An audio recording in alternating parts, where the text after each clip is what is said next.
मैं इस्लाम कबूल करने को तैयार हूं।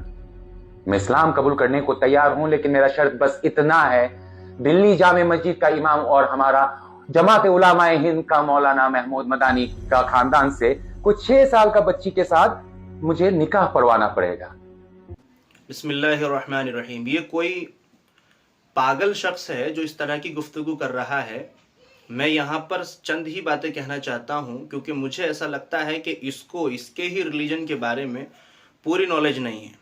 और यहाँ पर मेरा बयान करने का मकसद ना ही हेट स्पीच है, ना नफ़रत फैलाना है, बस इसको जवाब देना है कि धर्म के ऊपर उंगली उठाना बहुत आसान नहीं होता है। मैं हमेशा कहता हूँ, चाहे हिंदू हो या मुसलमान, अगर किसी के भी धर्म पर कोई क्वेश्चन कर रहे हो तो ऐसा क्वेश्चन करो जो सामने वाला जवाब ना दे सके।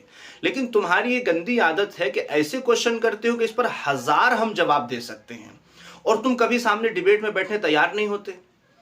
तुम ऐसे लोगों और ऐसे बंद कमरे में बैठ कर के गुफ्तगू करते हो, अरे आओ कभी सामने डिबेट करो, बात करो, 6 साल वाली बात पे ही बात कर लो। तो मैं तुम्हें बता दूं कि तुम्हारी ही किताबों में 6 साल की शादी का इतना ज्यादा वर्णन है कि तुमने शायद पढ़ा भी नहीं होगा उसको।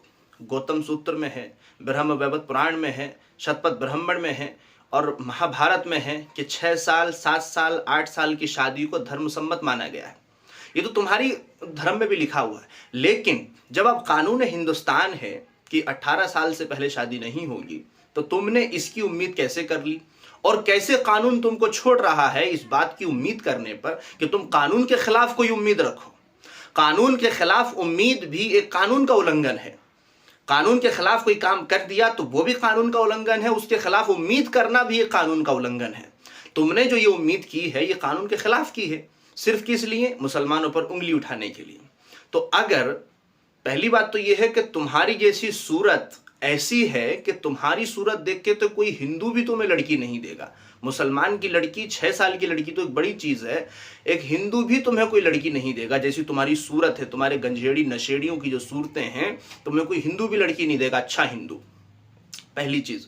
दूसरी चीज ये है कि इसी के जवाब में अगर मैं ये कह दूं कि मैं हिंदू बन जाऊंगा अगर तेरी बहन के 10 मर्दों से निकाह कर दिया जाए, 10 मर्दों से एक ही टाइम में 10 लोगों से तेरी बहन का अगर निकाह शादी कर दी जाए और एक ही टाइम में तेरी एक बहन के 10 हस्बैंड बन जाएं, तू अगर ऐसा कर दे अपनी बहन के साथ, तो मैं हिंदू बन जाऊंगा। क्योंकि महाभारत के अंदर लिखा हुआ है, द्रौपदी के 10 शौहर थे, 10 हस्बैंड थे, 10 पति थे द्रौपदी के। महाभारत में लिखा हुआ है और इसको धर्म सम्मत माना गया महाभारत के अंदर।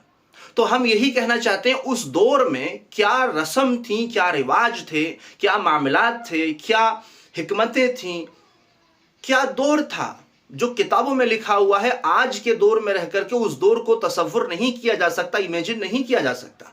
लिहाजा किताबों में पढ़कर धर्म पर उंगली उठाना बंद करो, वरना जितने भी तुम सवाल करने वाले हो, सबके सवालों के जवाब तुम्हारी ही किताबों से हम हमेशा देने के लिए तैयार हैं।